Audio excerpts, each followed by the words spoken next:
does seem that the Russians are very reluctant to step back from this 10-month-old conflict that they began in February. Of course, with that continuing series of attacks and fighting that's still ongoing in the east, and with of course the daily attacks in different towns across this country that we ourselves experienced yesterday morning with these Shahed drones. It does seem that the Russians do not have the appetite to step back from this war, and of course it does also come at a time when the Kremlin and the Russian president did indicate that they are looking for some sort of victory here in Ukraine before winter truly sets in.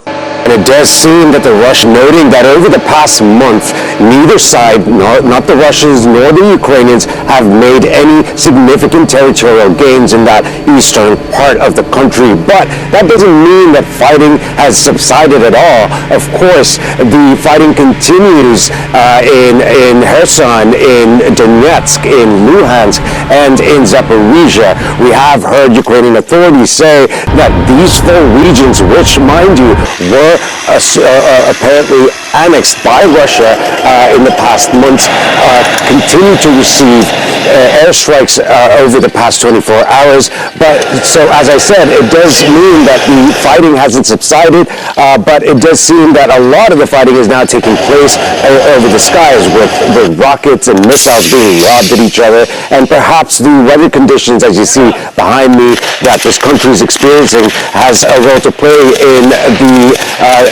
the lack of the hand-to-hand battles. Past 8 a.m. here in Kyiv, and over the past couple hours, air raid sirens have been on. Of course, the city had woken up to the sound of air defense systems working, and then a series of loud explosions that resonated through this city. What we've heard from the mayor of Kyiv is that 10 Shahed drones were shot down this morning.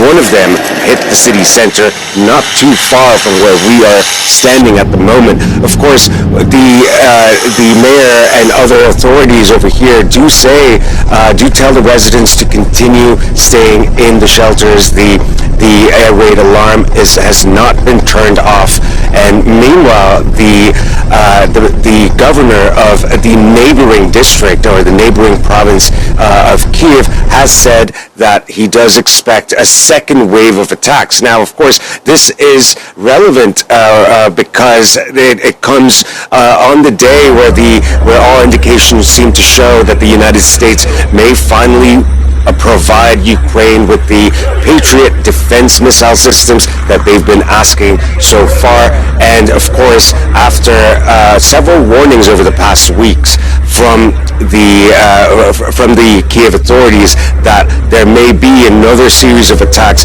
across Ukraine by Russia targeting Ukraine's energy infrastructure.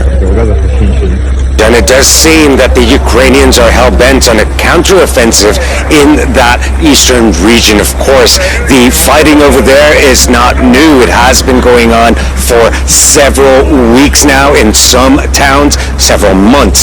But currently, it does seem that a lot of the hand-to-hand attrition warfare, so to speak, is happening at the town of Bakhmut. This is not a very strategic town for the Russians, but it does seem that the fighting over there has been taking place over a stretch of maybe 5 to 6 kilometers. Now, a little further north in the Luhansk region, you do have constant attacks from both sides. Of course, with the change in the weather, with the more difficult winter or weather conditions, it does also mean that a lot of the fighting is now taking place through the skies, where rockets and missiles are being lobbed at each other. However, the Russians are using Iranian-made drones, but I think it's also worth noting that we have heard some reports of some level of activity